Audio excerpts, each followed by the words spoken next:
நாமக்கல்லில் வீட்டிற்குள் புகுந்து நகைகளை திருடிய இரு இளைஞர்களை பொதுமக்கள் பிடித்து மின்கம்பத்தில் கட்டி வைத்து சரமாரியாக தாக்கியுள்ளனர். திருடர்களை பொதுமக்கள் தாக்கும் வீடியோ காட்சிகளும் வெளியாகியுள்ளன.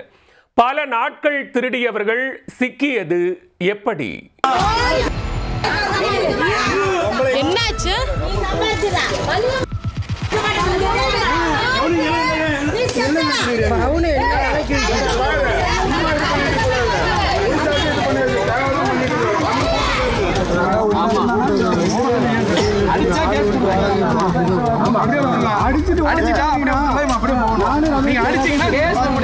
நாமக்கல் மாவட்டம் பள்ளிப்பாளையம் அடுத்துள்ள அன்னை சத்யா நகர் குடியிருப்பு பகுதியில் 1000க்கும் மேற்பட்ட வீடுகள் உள்ளன.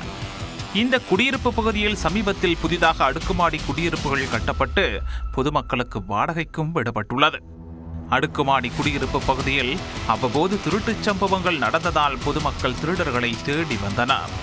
இந்த நிலையில் பட்டப்பகலில் ஒரு வீட்டிற்குள் புகுந்த 2 இளைஞர்கள் தங்க நகைகளை திருடிவிட்டதாக தகவல் பரவ அடுக்குமாடி குடியிருப்பைச் சேர்ந்தவர்கள் அவர்களை தேட ஆரம்பித்தனர். அப்போது ஒரு வீட்டில் திருடிவிட்டு வெளியே வந்த 2 இளைஞர்களை பொதுமக்கள் சுற்றி வளைத்து சரமாரியாக தாக்கியிருக்கின்றனர். என்னாச்சு?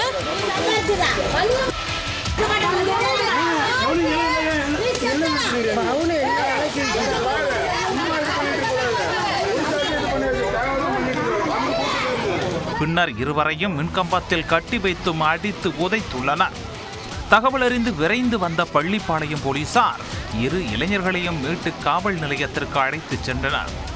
அவர்களிடம் நடத்தப்பட்ட விசாரணையில் அவர்கள் தூத்துக்குடி மாவட்டம் விளாத்திக்குளம் பகுதியைச் சேர்ந்த அப்துல் மற்றும் சாந்தகுமார் என்பது தெரிய வந்தது. அப்துல் மற்றும் சாந்தகுமார் ஆகிய இருவரும் சேர்ந்து பல இடங்களில் திருடியிருப்பதும் இதே அன்னை சத்யா நகரில் சில வீடுகளில் திருடியிருப்பதும் தெரிய வந்தது. பொதுமக்களிடம் சிக்கிய திருடர்களை சுற்றி வளைத்து பொதுமக்கள் காட்டு என காட்டிய வீடியோ காட்சிகள் தற்போது வைரலாக பரவி வருகிறது.